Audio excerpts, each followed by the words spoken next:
Subscribe now and press the bell icon. Never miss an update.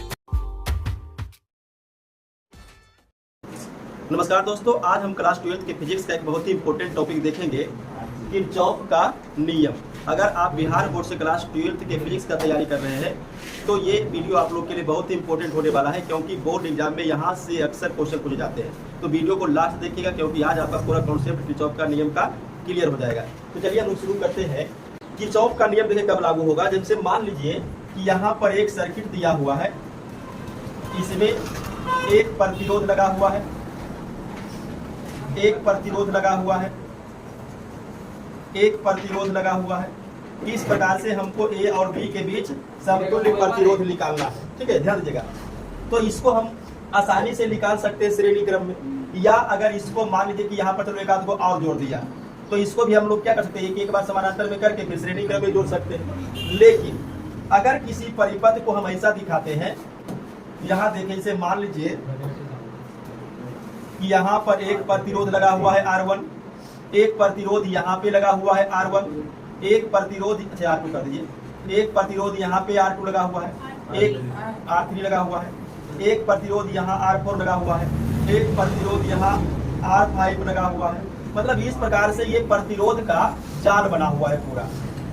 ठीक है, तो जब सर्किट ऐसा कॉम्प्लेक्स बन जाएगा, जटिल बन जाएगा, जिसमें हम लोग श्रेणी क्रम समानांतर क्रम यूज नहीं कर पाएंगे, तो उसको आसान बनाने के लिए किरचॉफ जो है, किरचॉफ जो है दो नियम दिए हैं। अरे यानी किसी परिपथ से, और भी कैसा परिपथ, जब वो बहुत कॉम्प्लेक्स एकदम ओझरा टाइप का रहे, पता नहीं चले किसने करना है, तब वहां पर किरचॉफ ने दो नियम दिया है, और वो दो नियम हम लोग को भी पढ़ना है। ठीक है, तो किसी परिपथ से किसी परिपथ के विभिन्न जोड़ों तथा विभिन्न भागों से प्रवाहित धारा के संबंध में किरचॉफ ने निम्नलिखित दो नियम दिए हैं।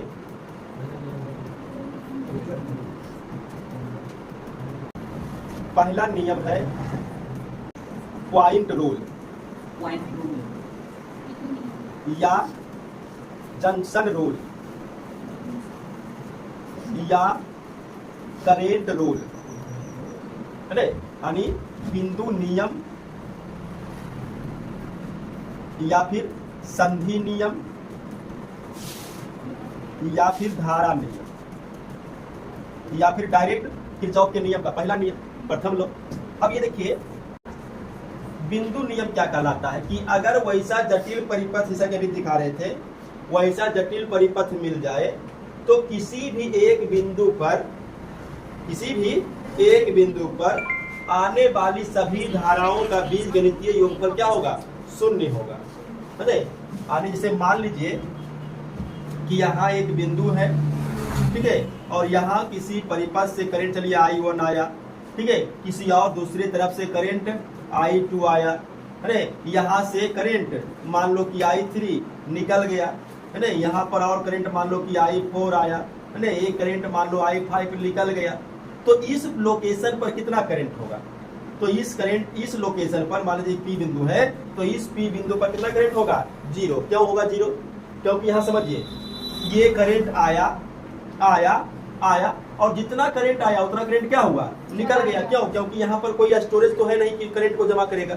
जैसे मान लो यहाँ पर कैपेसिटर लगा देता, तब कैपेसिटर क्या करता, करंट को जमा करता, स्टोरेज करता, लेकिन ऐसा यहाँ नहीं है। जैसे मतलब खाली तार है ना, जैसे क्या है, खाली तार है। जैसे मान लीजिए कि तार है, तो इस तार पर चलो हम यहाँ से करंट आ रहा है, अब यहाँ पर एक हम बिंदु ले लें, चलो ए, तो ये बिंदु पर कितना करंट होगा, तो यहाँ से करंट आया और वही तो करंट निकल गया, तो यहाँ पर करंट जमा थोड़ी हुआ, स्टोरेज है नहीं यहाँ पर कोई, तो यहाँ से करंट आया और करंट निकल गया, तो यहाँ पर करंट कितना है, 0।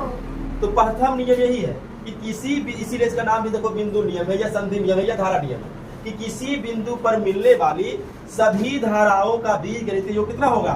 शून्य होगा। और ये तभी संभव है जब आने वाला करंट और जाने वाला करंट दोनों का मान क्या होगा? बराबर होगा। और एक चीज, अगर आने वाला धारा को हम प्लस मानेंगे तो निकलने वाला धारा माइनस होना चाहिए, तब ने प्लस माइनस। जैसे मान लो कि 7 एम्पियर आया और 7 एम्पियर निकल गया, तब ना 0 होगा। तो आने वाला करंट को अगर प्लस माने तो जाने वाला को माइनस माने। कोई नियम नहीं है, उल्टा भी कर सकते हैं कि अगर हम आने वाले ही करंट को चलो माइनस कर दे तो निकलने वाला को प्लस कीजिए, 0 आता है। तो प्रथम नियम को हम लोग इस प्रकार लिख सकते हैं, किसी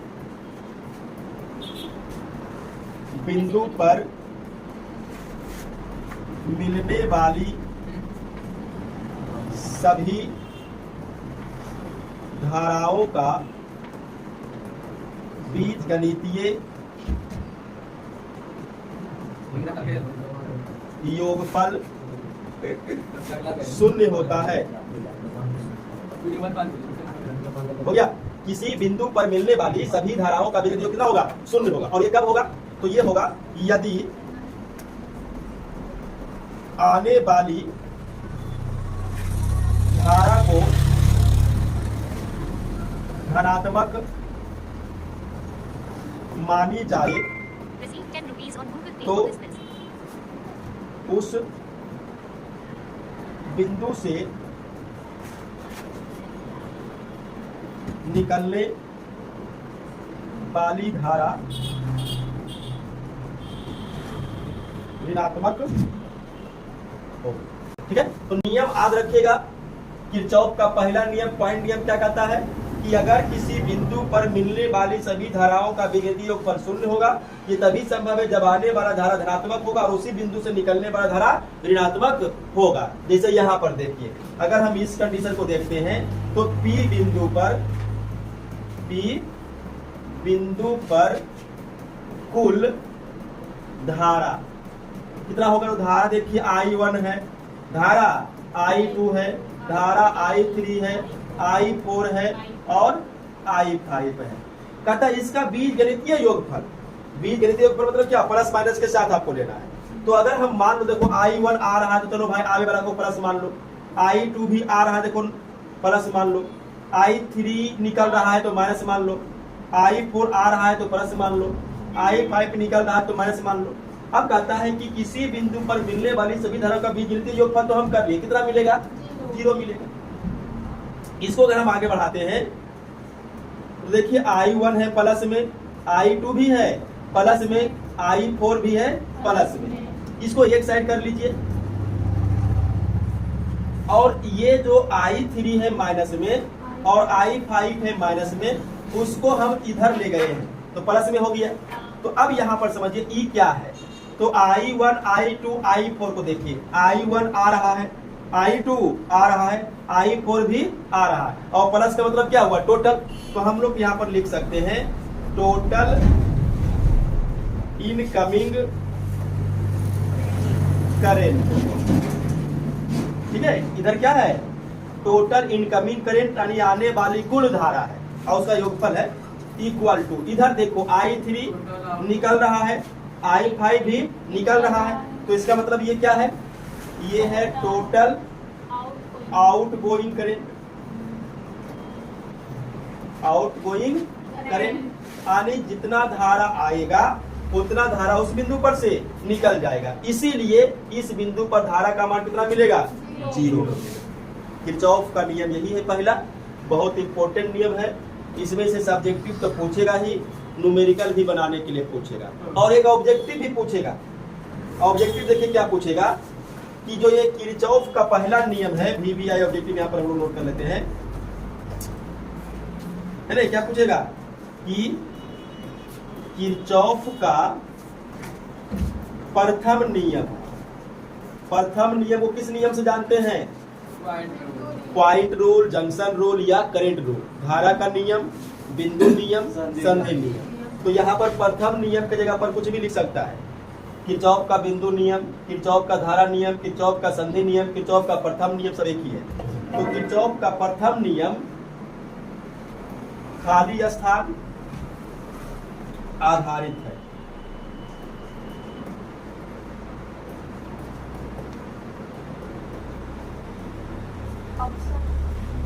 या इसका एक ऑब्जेक्टिव देखिएगा यहाँ से। अब यहाँ पे देखिए क्वेश्चन है, किरचॉफ का वैद्युत धारा संबंधी संधि नियम किस पर आधारित है? ऊर्जा संरक्षण के सिद्धांत पर, आवेश संरक्षण के सिद्धांत पर, संवेग संरक्षण के सिद्धांत पर, या इनमें से कोई नहीं। ये ऑब्जेक्टिव क्वेश्चन देखिए पूछता है पहला नियम से। वैद्युत धारा संबंधी नियम बोलिए, संधि नियम बोलिए, पहला नियम बोलिए या बिंदु नियम बोलिए, सब एक ही चीज है। तो इसका मतलब है कि ये किरचॉफ के नियम का पहला वाला ही पूछा है। तो अभी देखिए यहाँ पर हम आपको बता रहे थे कि ये जो किरचॉफ का नियम है ये आधारित है आवेश संरक्षण के सिद्धांत पर। अब आवेश संरक्षण का सिद्धांत क्यों है उसको भी बताते हैं। आवेश का संरक्षण सिद्धांत पर आधारित है। अब ऐसा क्यों समझिए, देखिए पहला नियम कहता है कि total incoming current equal to total outgoing current, यानी जितना करंट आएगा उतना ही करंट निकलेगा। और करंट का मतलब क्या हुआ, देखिए करंट का मतलब हुआ आवेश का प्रवाह होना।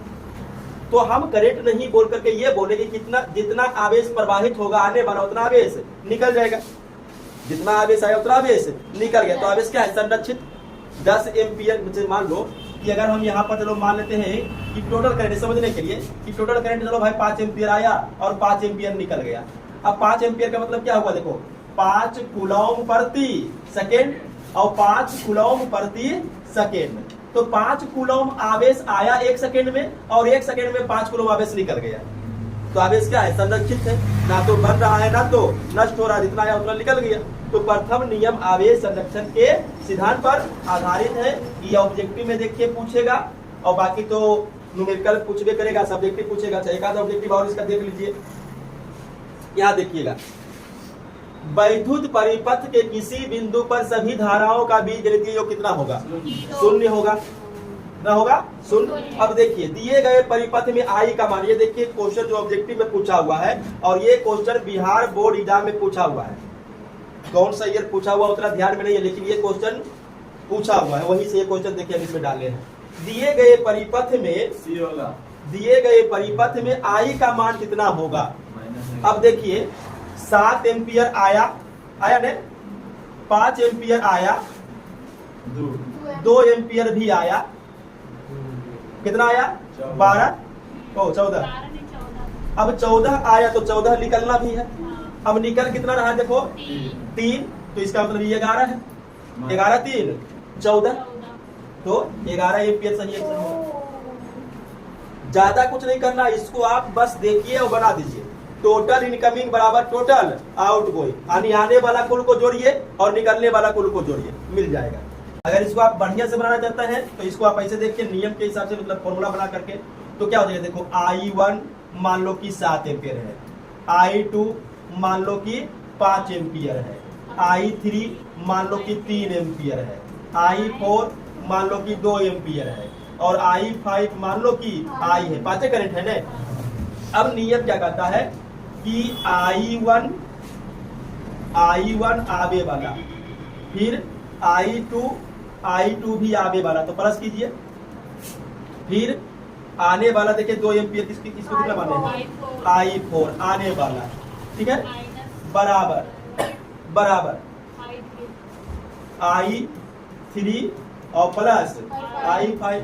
अब मान रखिए इसका मान है 7, इसका मान है 2, इसका मान है I4 का 5, बराबर I3 का मान 3, और हमको I निकालना है। 7 2 9 5 14, इसको इधर आइए तो -3 बराबर I, तो I देखो 11 मिल रहा है, मिला नहीं। तो इतना लॉन्ग करने का जरूरत नहीं है, बस डायरेक्ट आप याद रखिए कि जितना आया उतना निकलना है। मतलब उसको मने जोड़ लीजिए कि हाँ 7 5 12 जो 14 आया, अरे 3 लिख रहा था 11 है ना, बचेगा, हो गया 11। तो यहाँ पर अंक कुछ भी लिख देगा एग्जाम में, ठीक है, एग्जाम में यहाँ तो कुछ भी लिख देगा, लेकिन ये वाला क्वेश्चन पूछा हुआ था इसलिए इसको यहाँ पर डाल दिया। ये समझ में आ गया। चलिए ऐसा कीजिए, अब आप लोग पहले किरचॉफ का पहला नियम लीजिए। हाँ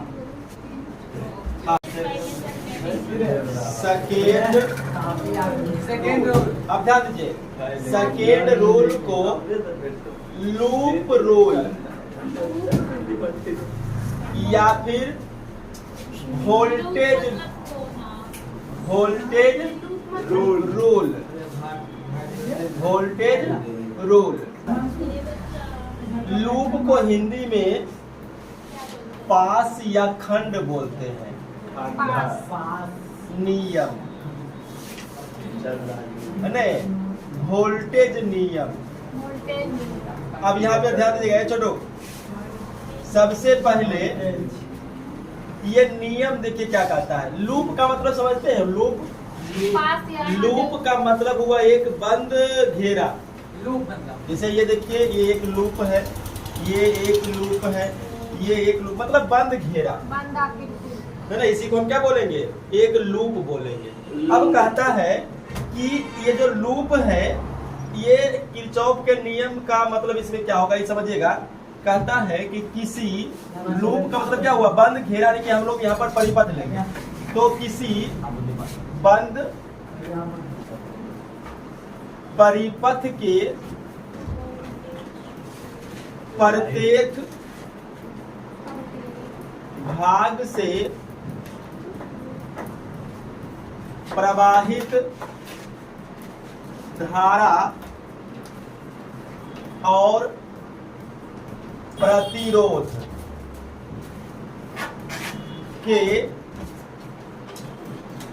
गुणनफल का योगफल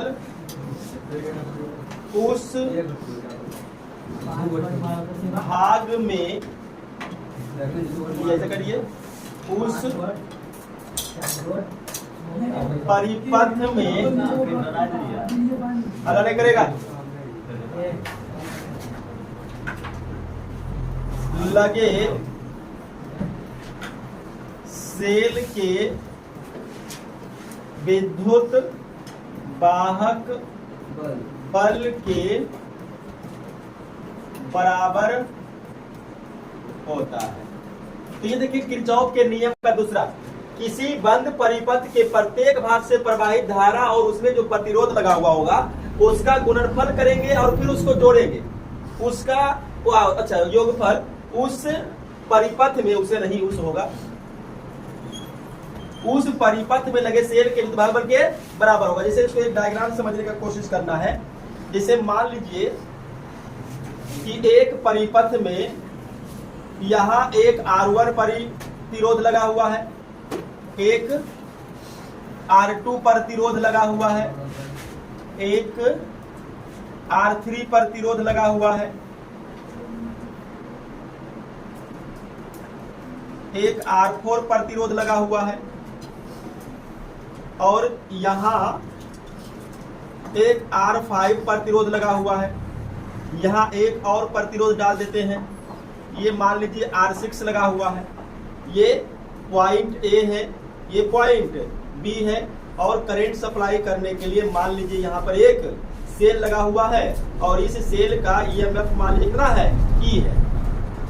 बराबर टर्मिनल क्या होता है, प्लस, और छोटा वाला माइनस। अब यहाँ से ध्यान दीजिएगा, देखिए प्लस वाला टर्मिनल से करंट निकलेगा, तो यहाँ पे करंट मान लीजिए कि I1 आया। यहाँ पे देखिए, समझिए बात को, इस पॉइंट को हम लोग बोलेंगे जंक्शन। क्या बोलेंगे? जंक्शन का मतलब हुआ जहां पर कम से कम 2 से अधिक छोर निकलेगा। 2 से अधिक, देखिए 1 2 और 1 3, तो कम से कम कई हो गया, 3 हो गया। 2 से अधिक होना चाहिए, तब उसको क्या बोलेंगे? जंक्शन बोलेंगे। अब इस जंक्शन पर हम लोग देखते हैं कि करंट, समझिए देखिए, यहाँ से जो I1 करंट आया ने, तब कुछ करंट इधर भी जाना है, कुछ करंट इधर भी जाना है, तो करंट 2 भाग में बट गया। तो मान लीजिए कि इधर करंट चला गया I2 और इधर करंट चला गया I6, ऐसे नाम रख दिए। फिर यहाँ पर कितना करंट होगा जल्दी बताइए। तो यहाँ से I2 आया, तो यहाँ भी क्या रहेगा, I2। यहाँ से ऐसे घूरा, तो यहाँ भी I2, और यहाँ पर जब आएगा तब इसमें कितना करंट होगा, I1 होगा। क्यों? क्योंकि यहाँ से देखिए आएगा कौन, I2, और यहाँ से ऊपर से कौन आएगा, I6, और दोनों मिलेगा तो क्या बनेगा, I1, क्योंकि I1 ने 2 पार्ट में देखो बटा था। ठीक है, तो इस प्रकार से यहाँ पर फिर आकर के क्या बन जाएगा, I1। अब इसमें नाम रख दीजिए कि A B C D ई या, ठीक है। अब यहां समझिएगा, देखिए अप्लाइंग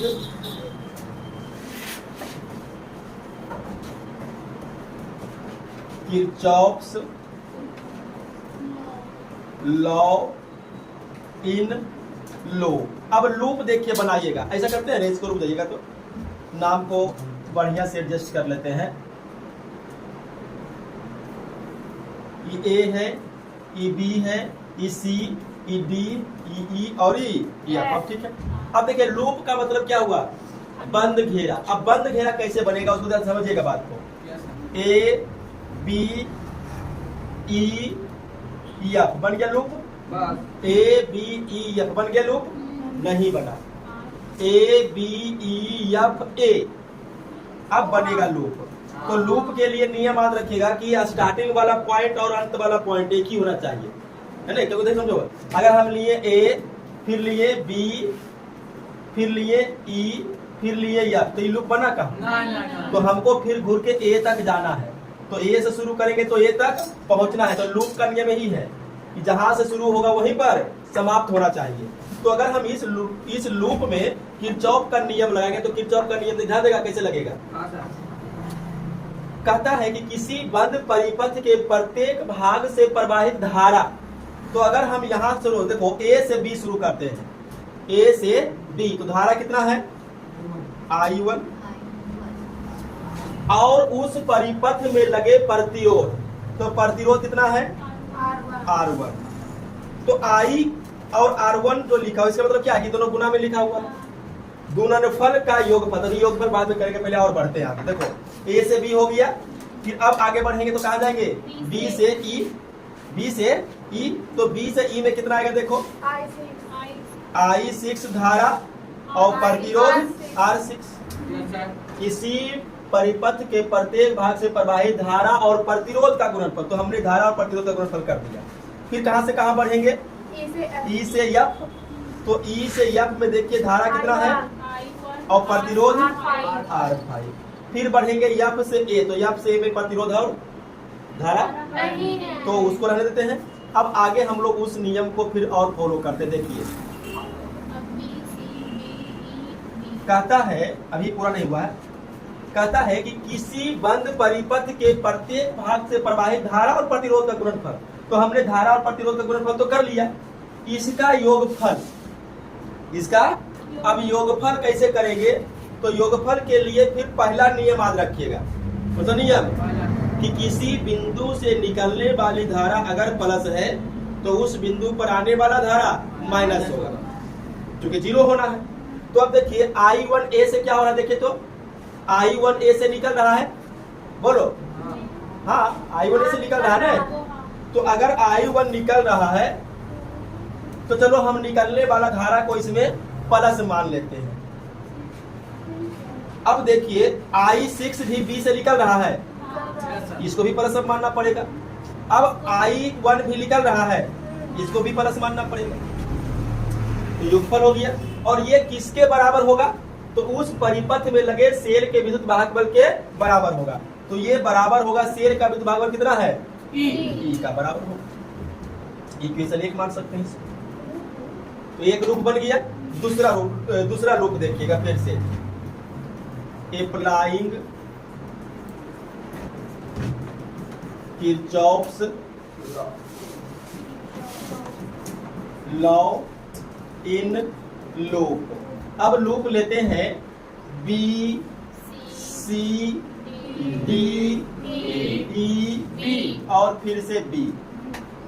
अब वही चीज करिए, किसी बंद परिपथ के प्रत्येक भाग से प्रवाहित धारा, तो धारा कहां से शुरू करना है, बी से सी लूप लिए हैं, तो धारा हुआ I2 और गुना करना है किससे, प्रतिरोध से, तो प्रतिरोध R2।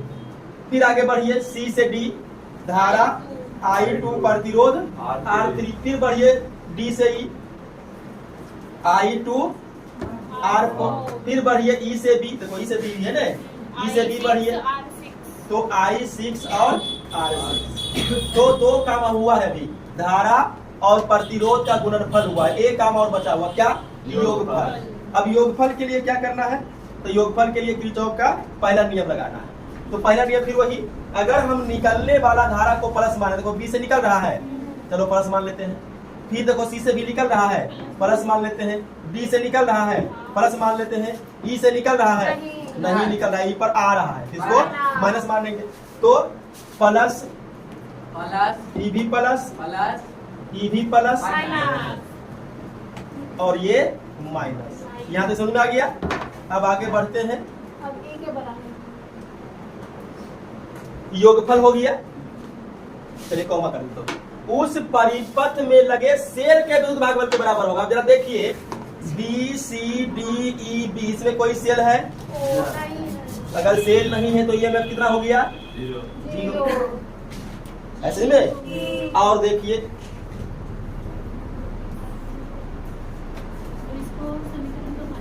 एप्लाइंग तो कर दो, एप्लाइंग किरचॉफ्स लॉ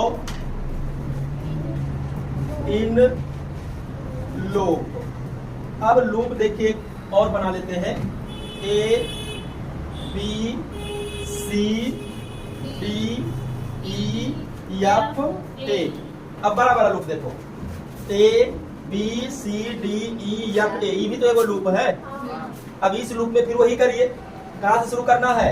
ए से बी। तो ए से बी में धारा प्रतिरोध का गुणनफल कर लेते हैं, I1 R1, फिर I2 R2, फिर I2 R3, फिर I2 R4, फिर I1 R5।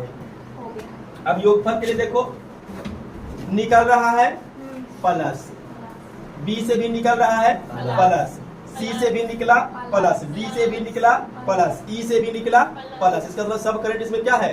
एक ही दिशा में है। सबको चलिए प्लस मान लीजिए, सबको क्या करिए? प्लस मान लीजिए। तो सब हो गया प्लस। अब योगफल उस परिपथ में लगे सेल के विद्युत भागफल। अब देखिए इसमें विद्युत भागफल है, बराबर कितना होगा? ई होगा। हो गया। तो किरचॉफ का यही नियम है। देखिए नियम याद रखना है, दोनों, एक और दो, दोनों। एक में क्या है कि किसी बिंदु पर मिलने वाली सभी धाराओं का विकृतीय योगफल 0 होगा। दूसरा नियम क्या है कि किसी बंद परिपथ में प्रत्येक भाग से प्रवाहित धारा और प्रतिरोध का गुणनफल कीजिए और फिर लास्ट में उसको योगफल कीजिए, और किसके बराबर होगा? तो विद्युत भागफल के बराबर होगा। अगर नहीं लगा हुआ है से तो 0 करिए विद्युत भागफल। ठीक है। अच्छा, इसमें भी एक ऑब्जेक्टिव पूछेगा। इसमें ऑब्जेक्टिव क्या पूछेगा? जैसे उसमें पूछा था कि किरचॉफ का प्रथम नियम किस पर आधारित है, तो इसमें पूछेगा कि किरचॉफ का द्वितीय नियम, किरचॉफ का लूप नियम, किरचॉफ का वोल्टेज नियम किस पर आधारित है। अरे तो पूछेगा, अभी ऑब्जेक्टिव देखेंगे, किरचॉफ का द्वितीय नियम ऊर्जा संरक्षण के सिद्धांत पर आधारित है। ठीक है। इसको ऑब्जेक्टिव में देखिए, ऑब्जेक्टिव क्वेश्चन अगर होगा यहाँ पर देखिए, क्वेश्चन नंबर 38 देखिए, किरचॉफ का पास नियम मतलब लूप नियम या द्वितीय नियम किसके संरक्षण सिद्धांत पर आधारित है? ऊर्जा। आवेश बोलेगा तो पहला होगा, संरक्षण होगा ये क्या किसको बोलते हैं? ऊर्जा बोलेगा तो दूसरा होगा। ठीक है। तो ये ऑब्जेक्टिव भी आपका क्लियर हो गया। और ये दूसरा नियम यहाँ तक नोट कीजिए, और फर्स्ट रूल सेकेंड रूल ये दोनों को याद करके आइएगा। कल इस पर न्यूमेरिकल हम लोग करेंगे। ठीक है। यहाँ तक आप समझ लीजिए।